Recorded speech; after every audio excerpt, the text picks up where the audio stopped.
Good afternoon, everyone. First of all, thanks to OCL for inviting me to participate in this conference, and I want to commend the organization for simply putting this kind of a conference together. And I hope that your organization and many other Orthodox organizations around the country will focus on issues regarding the future of Orthodoxy in the United States and also perhaps around the world. And I'm going to talk a little bit about that at the end of my remarks about growth of Orthodoxy, not just in America, where unfortunately we are, I believe, in relative decline, but to exploit areas of growth in other parts of the world. In preparing my remarks, I have to acknowledge first my indebtedness to Alexei Krindach, also following his statistics. I think this is the culprit over here. To Reverend John Peck, to my friend, Dr. Elizabeth Prodromou, whose readings are always inspiring, and to Reverend Michael Olexa, and to Supreme Court Justice Anthony Kennedy. The reason I bring up Justice Kennedy is because I was privileged to attend a lecture by the Justice a few days ago on the topic of preserving the Constitution. And among many exceptional points that the Justice raised in his lecture was a concise body of ideas about the need to teach the Constitution, but also to teach the historical roots and the civic underpinnings of the Constitution. And he stated that one cannot preserve what one does not comprehend. One cannot protect what one cannot transmit, and one cannot uphold what one does not know. As a father of 4 sons, and that's my introduction, I'm here as a private citizen and a father of 4 sons, concerned about whether or not there'll be a vital, robust Orthodox church in which my children will grow into as adults and hopefully one day be fathers and grandfathers 20, 30, 50 years out. And I tried to reflect on some of these ideas and look to see where they might pertain to the question at hand here on the future of Orthodoxy. And I thought I would focus on these themes through the prisms of demography, of leadership, and of education. These, I think, are some major indicators of where Orthodoxy is today and where it is headed. Now, if we talk about demography, I'm kind of on Nick Vozdev's side here, in that the numbers aren't very positive, and in some ways they reflect what one would call an acid bath of reality for the Orthodox Church and for the Orthodox faithful. Krindach's data is fairly conclusive, probably the best package of data that's out there today. And as Nick mentioned before, there are about 1.3 million Orthodox Americans total in the United States. There are about 2,300 parishes across the country, led by a priesthood, 1/3 of whom are converts. So keep that in mind when we talk about the changing face of Orthodoxy. I've also gone into the statistics of the Greek Orthodox Archdiocese, and they're available on the website. Very, very revealing statistics about trend lines inside the Greek Orthodox Archdiocese. Now, clearly they're not representative of Orthodoxy as a whole, but they'll represent, what do we say, 40 to 60%, say, of Orthodoxy in America. And the major trend lines point in a negative direction. In 1999, there were about 7,400 weddings in the Greek Orthodox Archdiocese. Last year, 6,200, about a 15 to 17% drop. Chrismations, right at the heart of conversion to Orthodoxy, about 1,100 to 1,150 a year in 2004, recently 900 to 950. So number of chrismations down significantly. Weddings, 4,000 weddings in the Greek Orthodox Archdiocese in 1999, 2,700 in 2011. That's a 1/3 drop in 12 years. The positive trend lines, funerals. 3,500 or so funerals annually between 1996 and 2007. In the last 3 to 4 years, that number is increasing at around 3,800 to 3,900 a year. I haven't had an opportunity to dig deeper into those statistics, My instincts tell me that this is really the immigrant generation and the actuarial tables manifesting themselves. In one particular Greek Orthodox church, which will go unnamed, in 2011, there were 9 weddings, 6 baptisms, and 20 funerals. That's net decline. That parish is dying. And since 1987, the Greek Orthodox Archdiocese has enjoyed 191,000 baptisms, but 93,000 funerals. If you just look at this particular body of statistics, that's a net plus of only about 98,000 members in the Greek Orthodox Archdiocese since 1987. About 3,000 to 4,000 net plus every year. Now, I haven't found a way to incorporate the weddings data into this. There have been about 105,000 weddings in the Greek Orthodox Archdiocese since 1987. About 40,000 were inter-Orthodox, husband and wife, and about 65,000 were inter-Christian. But there's no conclusive data as to what those married couples have done with their Orthodox practice. Have they remained Orthodox? Have they shed their Orthodoxy? That information isn't clear. What is fairly clear is that we are running out of Orthodox Americans to whom we seek to transmit our faith. So, point number 1. Let's put this in a larger context also. I don't know if you had an opportunity to learn about this Pew report that came out several weeks ago that reflects the state of religious affiliation in the United States at large. And about 20% of all American adults now consider themselves religiously unaffiliated. And about 1/3 of all young adults, 30 and under, are religiously unaffiliated. So one could point to a larger crisis in American society, in American culture, of religious affiliation. There's no real statistic there as to how that pertains to the Orthodox community, where not even 0.5% of the American population. 0.6, yeah, thank you. But the broader trend lines in American society for Christianity, and certainly in the Orthodox Church, are stagnant or in decline. Governance. A few of my colleagues have already spoken about governance today as well. In many instances, we find rather weak leadership and an unengaged laity. I mean, there's plenty of blame to go around here, and there are too many people who will blame the hierarchs and the clergy, but the laity have much to be blamed for here as well. And I think this lack of engagement by the laity has allowed for a culture of tolerance of child molestation in our community, of financial embezzlement, and general mismanagement of church affairs. And this acquiescence of the laity, whether one accredits it to an over-deference to inexperienced hierarchs and clergy, whatever one might attribute it to, I think enables continued weakness of governance in church affairs.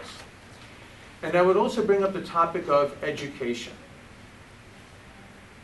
Now, some of this is just common sense, and I'm sure all of you who have been involved in OCL know this far better than I do. But schools instruct in the language of students and faculty. There's no other way to instruct anyone of any vital information.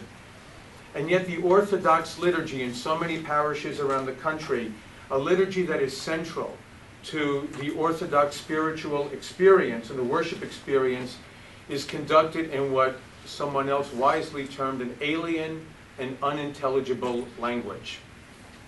It's a recipe for failure, for today and certainly into the future. And 90% of all Orthodox Americans are US born. Facts are facts. They receive their church information and communications smartly from church leaders in the form of sermons and bulletins and internet resources in English. And the churches and the church organizations all convene. They have their conferences and their conventions, and they speak in English. What else would they possibly speak in the United States? And yet too many of our parishes retreat to alien and unintelligible languages during that one time of the week when most of the lay people desire that worship experience, to be closer to God. And so as canon and as history make very clear, liturgical celebrations that offer the best deep spiritual experience takes place solely in the language of the listener. It is extremely difficult to experience the kingdom of heaven in a foreign language. And children, again, if we talk about the future, there's already been a panel on the present, but if we care about our children, this is really what drives my energy in this subject matter, they're insufficiently taught the Orthodox experience when they're seated in a liturgy, again, in an alien and unintelligible language. And I fear that they will more easily slip away as they enter their teen years. They're besieged by secular American culture and by technology and by gadgetry. I don't know how many of you have children and grandchildren. This stuff drives me crazy, but you can only fight it so hard. And I have to be practical as a father.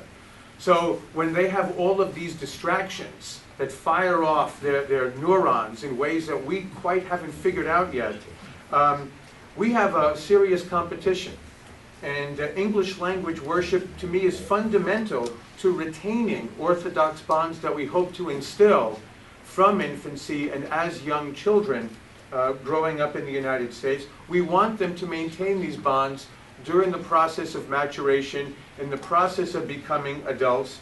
And I think the more that churches focus on English language, liturgy, and education of Orthodoxy for our children, and not on ethnic holidays and customs, I think the better and stronger the orthodoxy of our children will be.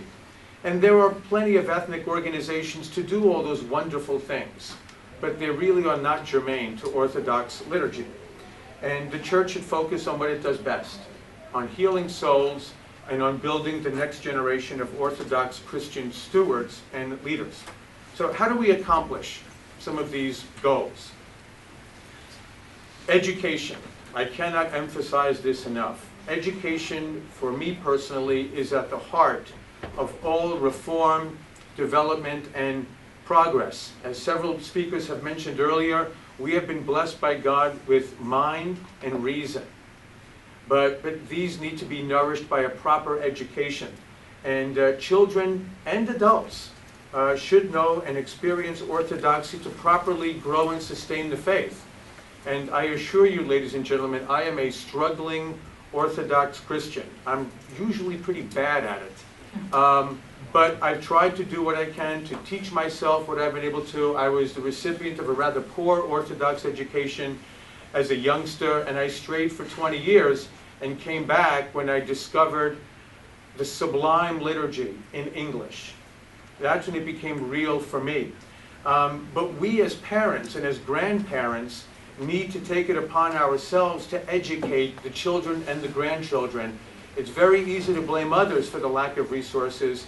We need to look in the mirror first before we blame anybody else for problems in our families and in our communities. And you know, as it pertains to the language issue in this regard with education, the ethnic immigrant diaspora is meeting its actuarial fate, ladies and gentlemen. And as that continues to transpire, I think that the language issue will be opened up for a more serious review by serious lay people in the years to come across all jurisdictional lines. Leadership. The church, I believe, can in fact be transformed into a modern institution, as Michael hinted with the comments from the Ethiopian hierarch, with best practices in its administrative and financial systems. But again, it's incumbent upon the laity. And my sense is that all of you, as leaders in your respective communities, take this upon yourselves. It's up to the laity to insist on transparency, on accountability, on openness. As we demand these principles and values in all of our public, private, professional organizations and affiliations. And it seems to me there's no reason that the church cannot entrust and empower lay leaders who step up to the plate, whether it's in the diaconate, as Marilyn recommended before, or in so many other areas where their professional skills can be of tremendous service to the church on a national level or to various parishes, to offer those professional skills in the service of the church, and also to share in responsibility for the church's well-being and the church's actions. It's not just the job of the clergy to run the church, but we also need to bring in the 50% of the Orthodox community that in many ways have been marginalized. And we've heard about this from several of our speakers and audience members today. But I think there is enormous room for women in the Orthodox Church that hasn't been played out yet, at least in the United States. And whether it's to be encouraged to adopt leadership positions, to preside over parish councils, to serve as media spokespersons, as Frederica Matthews-Green mentioned earlier, or to serve as deaconesses, as documented church tradition allows and the modern church can and should encourage. There really is no good reason why we have to settle for second best in managing our church affairs. And let me close on the subject of outreach. How best do we evangelize, as you mentioned before, Elizabeth, to prospective members of the Orthodox Church? Do we ourselves do so when we attend church? Do we seek out worship visitors and ask them, what is it that has attracted them to the church? What do we do when there are new neighbors in our communities? And whether they're Orthodox or whether they express an interest in our Orthodoxy, do we discuss this with them? And how do we use our personal friendships and our personal relationships so that we become living examples of Orthodoxy in our communities and in our country? I also am a very strong believer in the pan-Orthodox arms of the church. We heard from Michael Sakelis, with whom I'm proud to serve as a co-director on the board of IOCC. But OCMC, OCN, OCF has been mentioned here. There is an Orthodox Christian prison ministry. How did we let this go unattended for so long? Those of you who follow these issues, you'll note that Charles Colson is a greatly redeemed man. He recently departed this world, but turned around thousands of lives, helping prisoners find Christ. And we've somehow ignored either Orthodox in our prisons or the unchurched who might have an interest in learning more about Orthodoxy. And so now there is a prison ministry that is taking off around the country. It's located in 12 major cities in the United States. And I think that there are people who are unchurched that have left the church, and we need to bring them back. And we can do so much to build pan-Orthodox infrastructure in America, basically strengthen pan-Orthodoxy from the bottom up. And what do we all bring to the table? Well, we can vote with the redirection of our scarce time, of our financial resources, and the valued reputations that we each bring to our communities in support of these types of pan-Orthodox organizations and agencies. And down the road, as I mentioned before, in terms of international orthodoxy, if you look at Christianity at large, Christianity is finished in a very rapid pace in Europe, for most, at least Western Europe. The United States, it's a question as to what kind of Christianity will survive in the decades ahead. But the real growth regions of Christianity in the world today are in Africa, are in Asia, and in Latin America.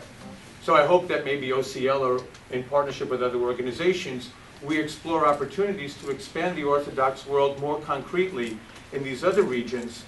But even in American churches, can we look beyond Eastern European and Middle Eastern clergy and envision an Orthodox church with black clergy, with Asian clergy, with Latino clergy? Why not? That's an American church, isn't it? And how do we provide service opportunities to young people to engage them in meaningful activities in their respective communities, to help with anti-hunger programs, anti-poverty programs? In the Greek Orthodox Archdiocese, much of this falls on Philoptochos.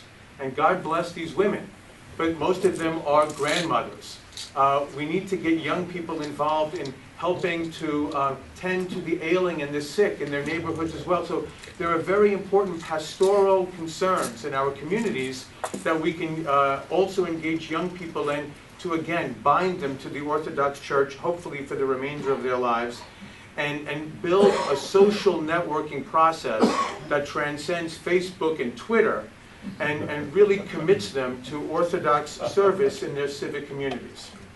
And most importantly, I believe this all has to be done in the spirit of genuine Christian love, following Christ's teachings of the two greatest commandments, so that we live and embody that love and that humility and that respect for one another. We exemplify what Christ has asked us to do in our conduct, and this way we can truly know, we can truly comprehend, and we can truly transmit our Orthodox faith with strength of purpose in the daunting years and decades to come.